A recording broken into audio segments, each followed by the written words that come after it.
Ladies and gentlemen, Roster Watch Nation, welcome back to the epic Roster Watch podcast, brought to you by RosterWatch.com.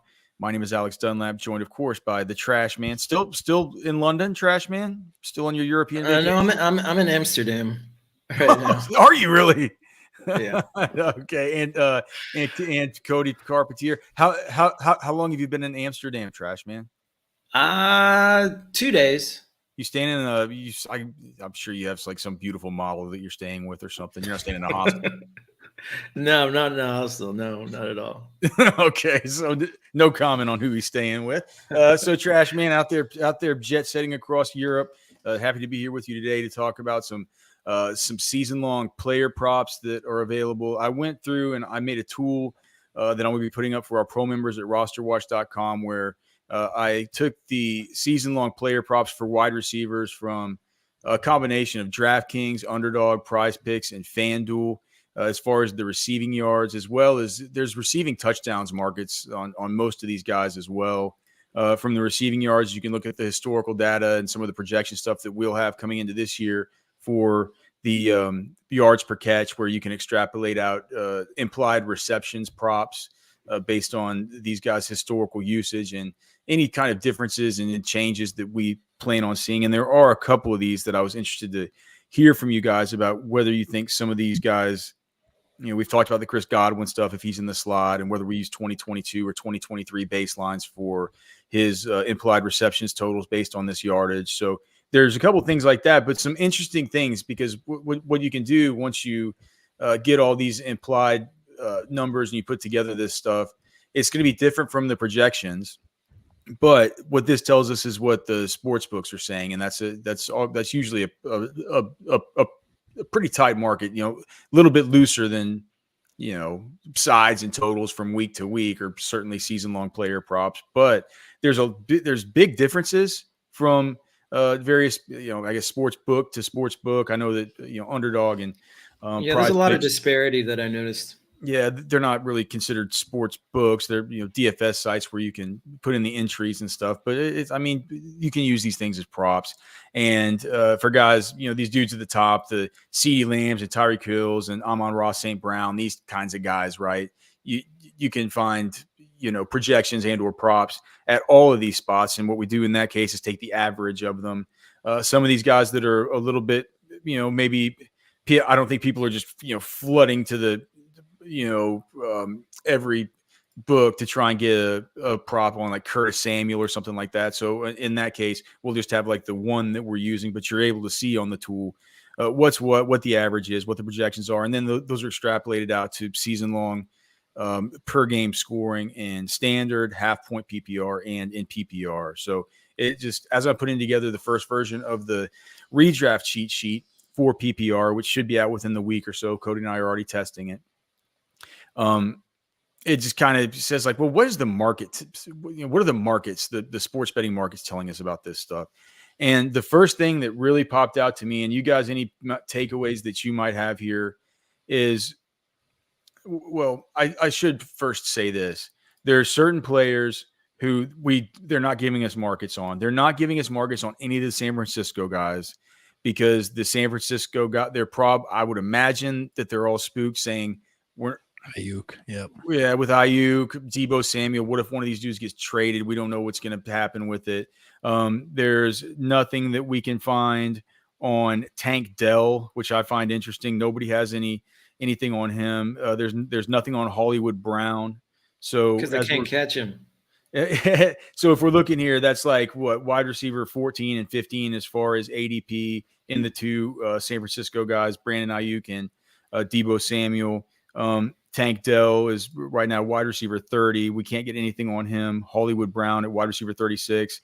Can't find anything on him. I think that the Hollywood Brown and the Rashee Rice kind of go together, right? There's nothing on Rashee Rice because we don't know how long the suspension is going to be. That, of course, or when his next one will be. Right. That affects certainly Hollywood Brown. Kind of strangely, we do have props available on Xavier Worthy that we might talk about. Nothing on Courtland Sutton as the trade rumors keep on going on about him. And then there are just guys that are down here at wide receiver 50 and stuff that I just don't think people are that interested in. Khalil Shakir, Jacoby Myers, Brandon Cooks, Gabe Davis, Josh Downs, Dontavian Wicks, Adam Thielen.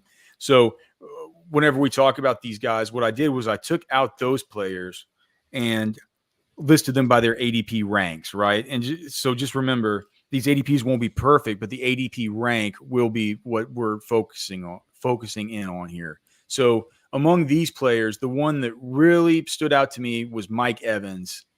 He's being undervalued by fantasy drafters. If you look at what the sports books are saying, is his over-unders and or higher or lowers are going to be this season. Mike Evans on DraftKings, he has a over-under of 1125.5 yards, 1125.5 on Underdog, 1099.5 on Prize Picks, and 1,000.5 on FanDuel. So basically an average across those books of 1087 as far as his receiving yards over the course of the season. And FanDuel has him at 9.5 touchdowns. Underdog has him at 8.5 touchdowns. So we took the average there to 9. That would be in a standard league, 9.58 fantasy points per game, 11.78 in 0.5 PPR, and 13.99 per game here in PPR. That would make him in PPR, even though he's going as wide receiver 16 around here. And Cody, you can just go to the tab that says 2024 and if you could take that off the screen, whatever you just added, please. Just go to where it says 2024 and all those Brandon Ayuk and the Deebo Samuel and those guys, they'll be added in. And you can do it over there, and then we can move it over to the other one. But did you find Ayuk and Deebo on there? Those are at FanDuel. Yes, sir. 1,000 yards even for Ayuk, 750.5 for Deebo Samuel over at FanDuel. Just found those right now. Okay. Well, that's great. They weren't up earlier in the week whenever I was looking, so maybe that's sort of changed. But it doesn't mean anything for this. I think Mike Evans right now, the only players with implied projections better than Mike Evans in fantasy are CeeDee Lamb, Tyreek Hill, Amon-Ra St. Brown, Jamar Chase, A.J. Brown, Justin Jefferson, Garrett Wilson, and then Mike Evans. So Mike Evans, who's going in 16th among these players right here, like what the sportsbookers are telling us, is that he should be going 8th, right? Mm-hmm. Like ahead of Puka Nacua, ahead of Devontae Adams, ahead of Chris Olave, ahead of Michael Pittman, ahead of Marvin Harrison Jr. Marvin Harrison Jr. is not getting much love from the sports books really as it is. So that was my biggest takeaway. Mike Evans, as I'm making the cheat sheet though, guys, we know that the cheat sheet is more about leveraging versus ADP. We don't want to break it. We're not going to, because if you can get Mike Evans now, you know what, and redraft and realize that this is different from best ball, right? But if you can get him at the 2-3 turn, there's no reason for us to, move him up to where we're going to need to take him, in the mid-second round. You can generally get him with your third round pick.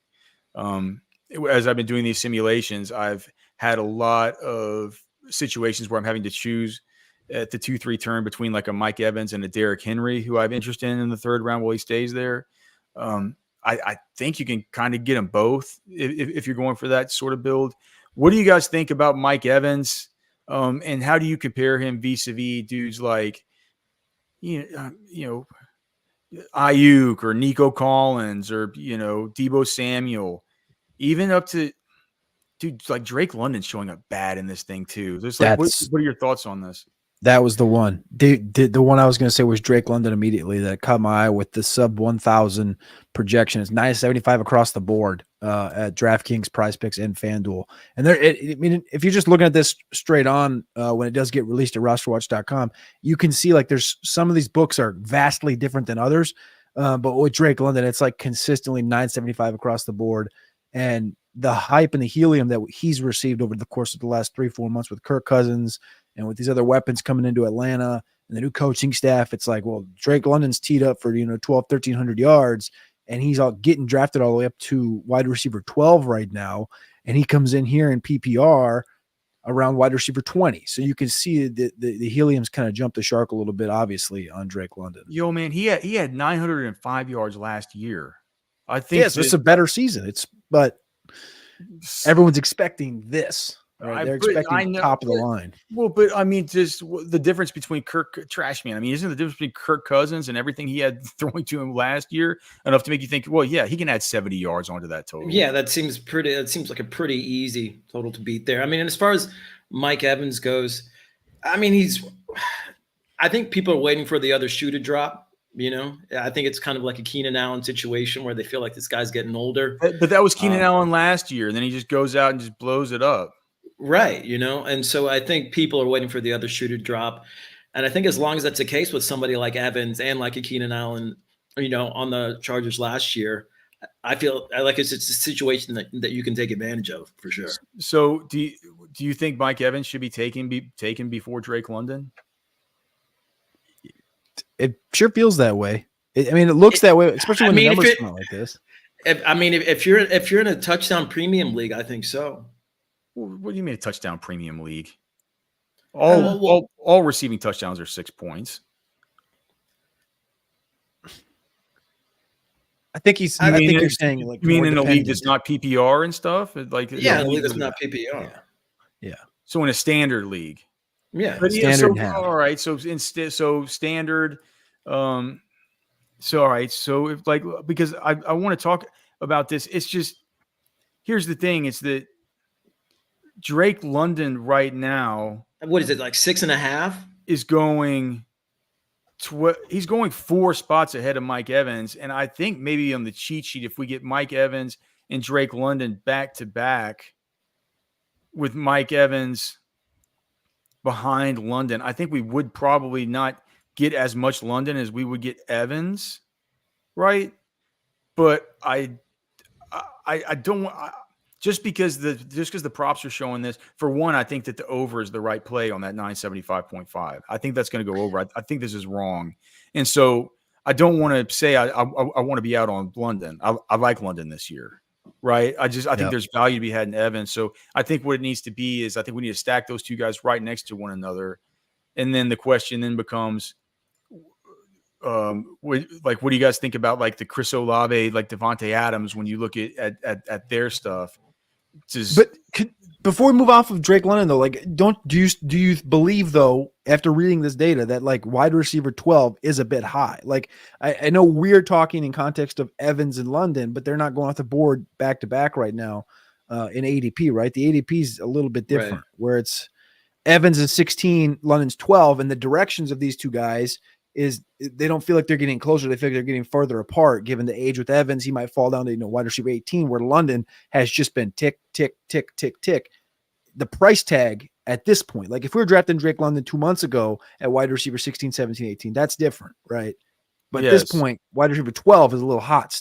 It feels correct? Like, well, it feels to me, it feels like that's it had gotten to the point with London where I'd said enough. This is enough. Yeah. Like, I can't. It's the value. It felt like the value there. It was right at wide receiver 12 to where it felt like, okay, I'm not sure that there's as much value there anymore. And I'm thinking about it. It's like, well, if that's the case now, we've already gotten a ton of Drake London as far as our early best ball exposures, if you use the early best ball cheat sheet. But now we're talking about redraft, man. We're getting to the bread and butter of what most of our users are going to be here to use. And we know that redraft is a completely different game, and it's a different season. The like best ball season for us is a different season than redraft season. You have to think about these drafts differently. And I'm just wondering if I don't want to get too far behind ADP on Drake London, but I do think if it's like, if these guys are 12 and 16, and you have to remember though, that, without Debo and without Ayuk for now, I'll get them up now that you found those two props, and we'll extrapolate out the reception data and all the rest. And I'll get them in there. But the issue with this is, can you move London down to like wide receiver 13 or 14 to where you can still get him when he slips and you can find value, then get him back to back with Evans, you get like one spot ahead of it, like wide receiver 15. I think that's what makes sense and won't break the sheet, because I'd like to have exposure to both those guys. That's fair. But Can I just ask y'all what you because Chris Olave is in this same sort of area, and Marvin Harrison Jr. is in this same sort of area. They're typically, it doesn't feel like this in underdog, and I don't have the underdog stuff pulled up. But if you look at early redraft leagues, Olave is actually going ahead of London, which I didn't see as much in underdog. It felt like Olave went slightly after him. Is that right? Olave going ahead of. Yes. His projections across the sports books, DraftKings 1025.5. I mean, they're better. 1099.5 and FanDuel 1050.5. So all of his are over 1,000.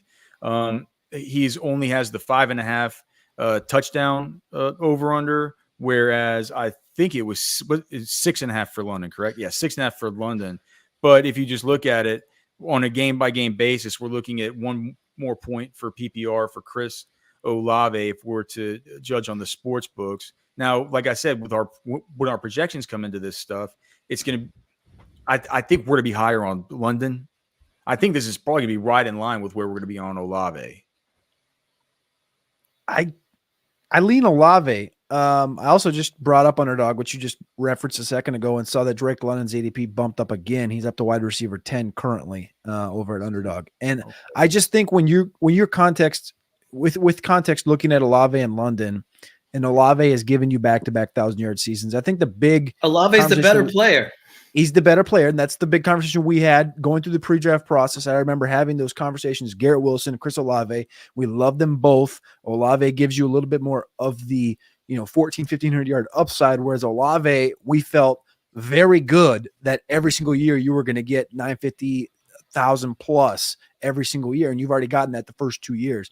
And these numbers coming in for Olave at 1,025, 1,099, 1,050, they all three seem low.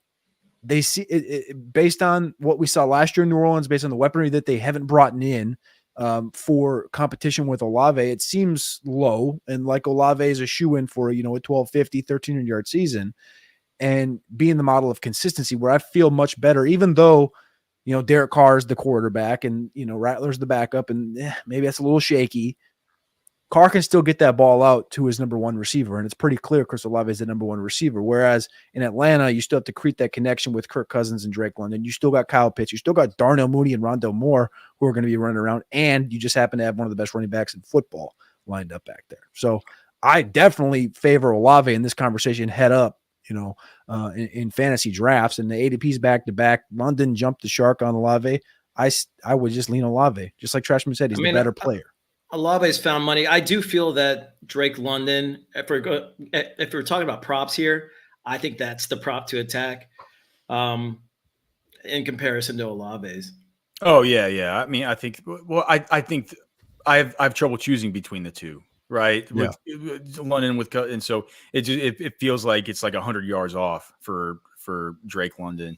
Some of the other guys that are popping as far as just looking really good as far as the sportsbook stuff. I was very interested to see that Devontae Smith was ranked in PPR leagues, like 13th.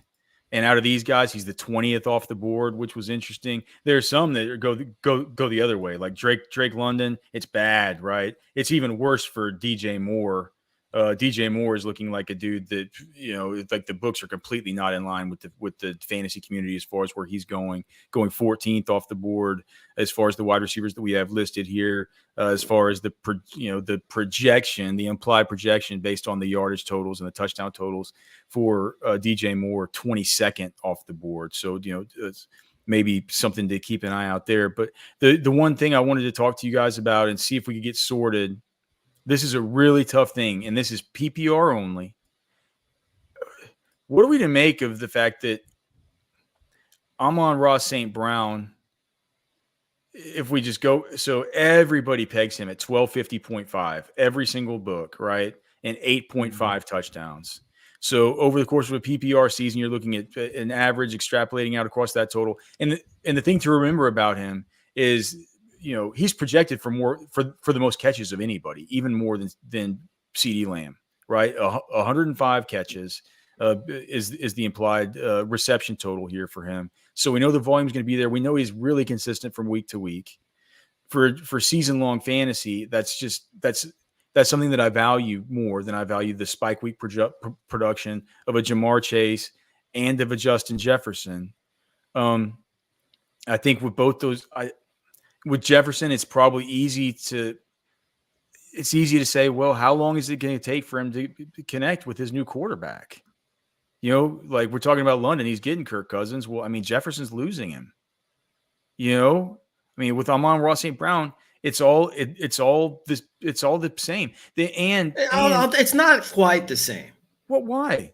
Jameson Williams. I feel like Jameson Williams is going to be more of a factor from the get-go this season. Cody and I texted about that last night, and we think that could help Amon-Ra. It could. I mean, but it's one thing that's not the same exactly. Are you telling me that guy actually getting better and being a weapon that people have to account for as a field stretcher doesn't open things up for all the exact routes that Amon-Ra wins on? I mean, maybe so, but I mean, as far as touchdown total, I think maybe touchdown totals it could have an effect on it. Well, he has a one less touchdown projection than CeeDee Lamb, than Tyreek Hill, than Jamar Chase.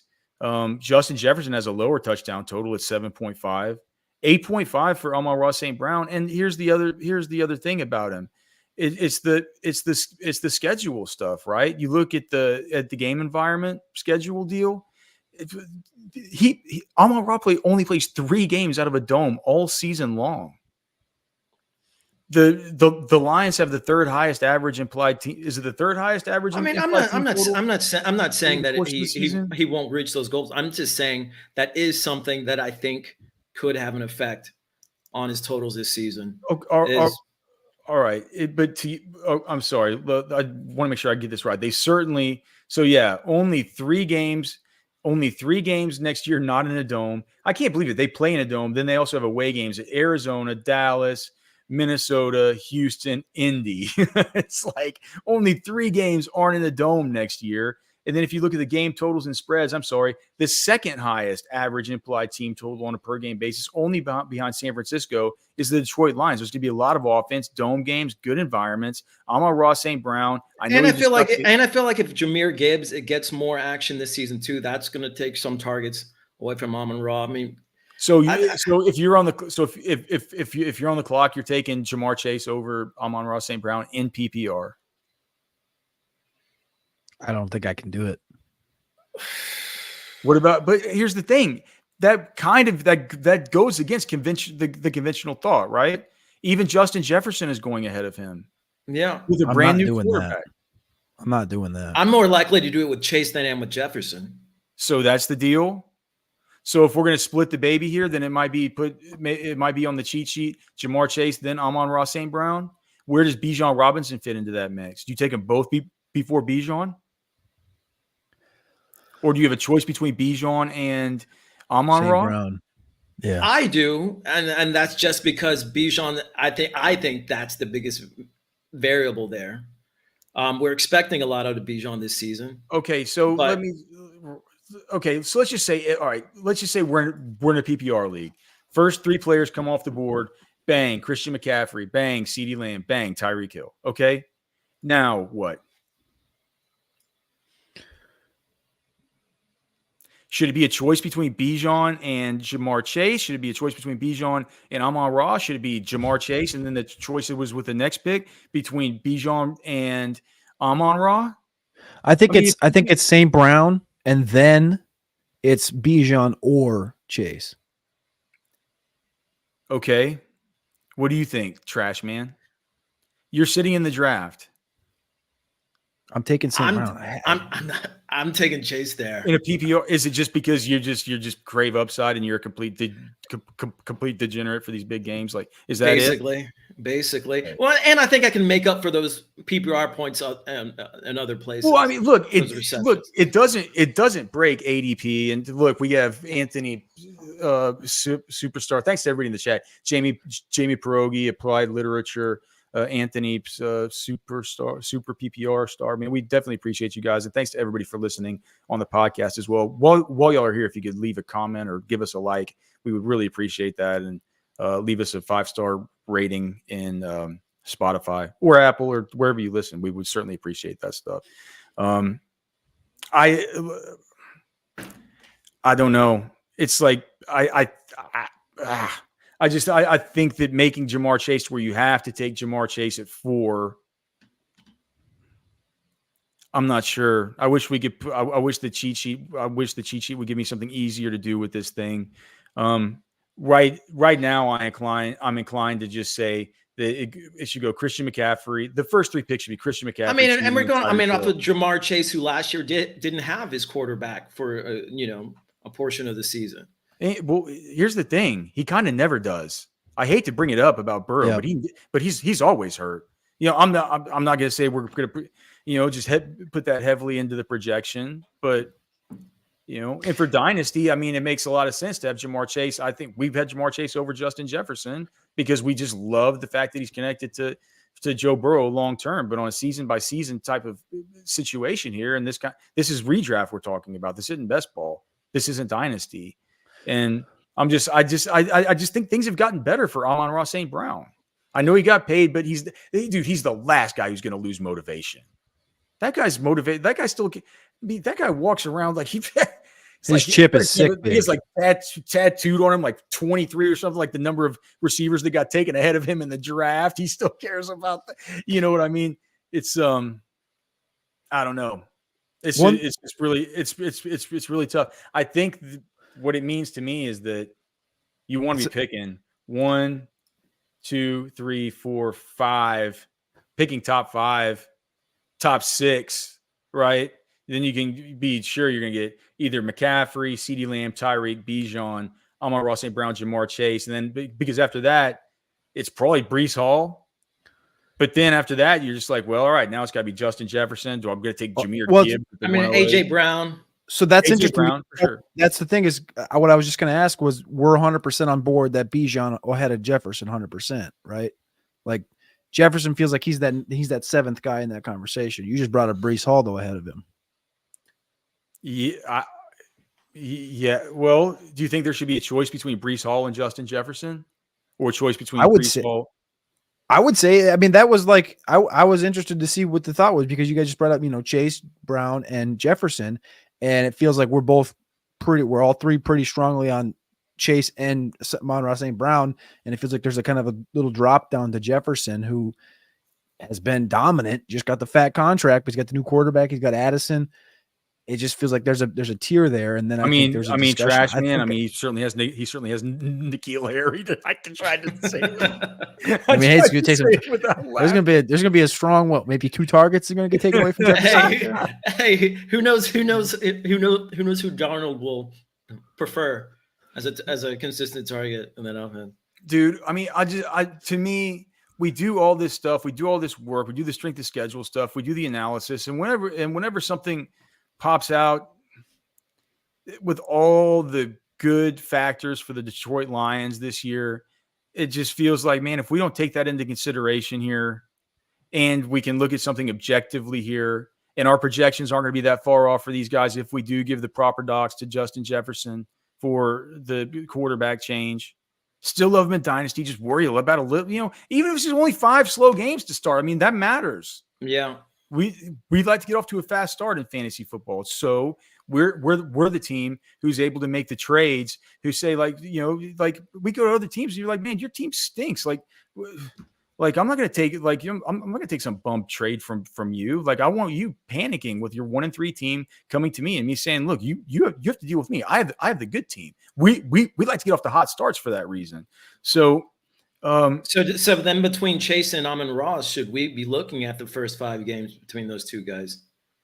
Well, we don't have the exact strength of schedule, but if you just want to look at the game totals and spreads for the first 5 games, you have Detroit with a 27.25 team total, a 27.25 team total, a 27 team total, and a 27.5 team total. They have their bye in week 5. So all over 27 for as far as their team totals in the first 4 weeks of the season. Cincinnati's implied team totals for the first 5 weeks of the season: 26, 22.5, 27.5, 26.25, and 24.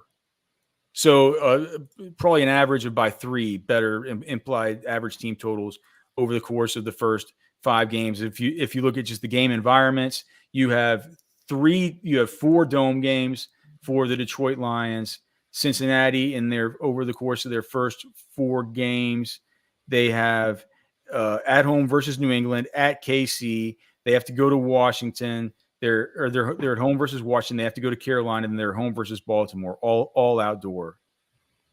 3 scrubs, 2 tough games. The Lions inversely have what looks like 5 potential shootout games. That would be that's how I look at it. Domes. In domes. Amon-Ra St. Brown's going to cost just as much as Justin Jefferson on DraftKings, maybe more every single week. It just is what it is. It's just they can both be good. That's the positive here. It's a win-win. I think they can both be very good. I don't think anybody's wrong in this conversation. I think, it's, and the first 5 weeks, like you bring up, like we know Burrow's going to be healthy the first 5 weeks at least, right? So that's a positive.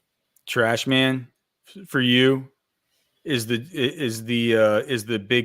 big cutoff at these wide receivers after Justin Jefferson to AJ Brown, or is it from AJ Brown down to Puka Nacua? AJ Brown to Puka Nacua, because you got Garrett Wilson in there too. Yeah. I mean, and it feels like Garrett Wilson is chopped liver at this point, Chopped liver? Well, no, I mean, it's just like we haven't mentioned him up until now. We haven't mentioned him in that top, echelon of wide receivers. And you're talking about you were saying you wanted to have those picks, 1 through 6. Oh, wait, hold on. Wait. So for you, is it Garrett Wilson definitely over Puka Nacua? Yeah.